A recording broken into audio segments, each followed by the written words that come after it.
Yeah, hi everyone, it's Jason Herft here. I do apologise. I know I've said I'm going to be doing some videos soon, and it has been quite some time, so I'm sorry about that. But I have decided to sit down and just punch out some information for you all there. One of the most common things I get now, especially from first homeowners, is how has the recent government change to stamp duty affected everyone? So give you a bit of background, prior to 1st of July 2017, if you're a first homeowner in Victoria, you got a 50% reduction in stamp duty, which is huge in itself because Victoria has some pretty harsh stamp duty payments that they have to do.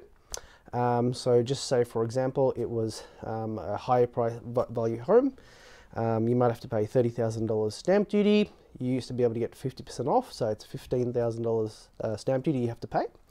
Now, fast forward to 1st of July this year, 2017, what they actually did was they actually abolished stamp duty for first homeowners up to a purchase price of $600,000. That is massive because a lot of people, a lot of first homeowners that I dealt with, it's hard enough to get a deposit.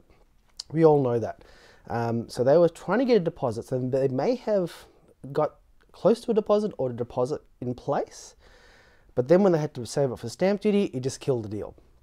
So what has happened now since then is we've seen a bit of a flood of first homeowners come into the market since 1st July, which is great. It just meant that instead of investors flooding the market, we're getting a lot of first homeowners. We're getting families, young couples, young families getting into the market where before they were not able to. And that's great because I've been able to help a lot of great people get in and actually have their dream of home ownership realized.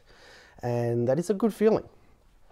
So I know a lot of you out there have been sort of umming and ahhing and trying to figure out what to do. Well, look, the best thing to do before you even go looking for a house is get the finance side sorted. Find out what you can borrow, how much you can borrow, who's going to lend you the most, and that's where someone like myself or a good mortgage broker comes in place, because we can guide you through that minefield. We can guide you through and actually let you know who can do what and who's going to do it the easiest. And at the end of the day, we want to make your experience of owning a home as easy as possible. It's never easy. It's going to be a big task. It's a big thing you're doing, but you got to take the steps in the right direction, because if you don't, well, you'll be on the sidelines and missing out like a lot of people have done for so many years. So that, in a nutshell, is what's happened. So just to recap, before 1st of July 2017, 50% stamp duty reduction.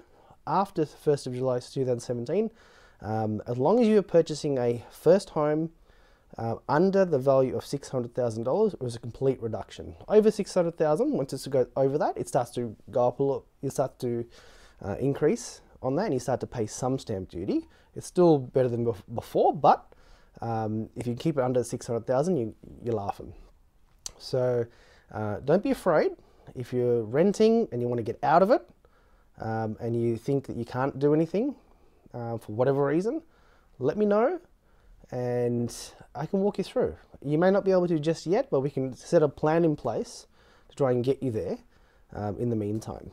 So let me know if you have any comments or what your thoughts are. Pop them in the section below and I'll be more than happy to answer it. If it's something a bit more specific, then private message me and we can have a bit of a chat and have a call and go from there. So thanks for your time, and this is the first of many videos coming out to you. Great, thank you, see ya.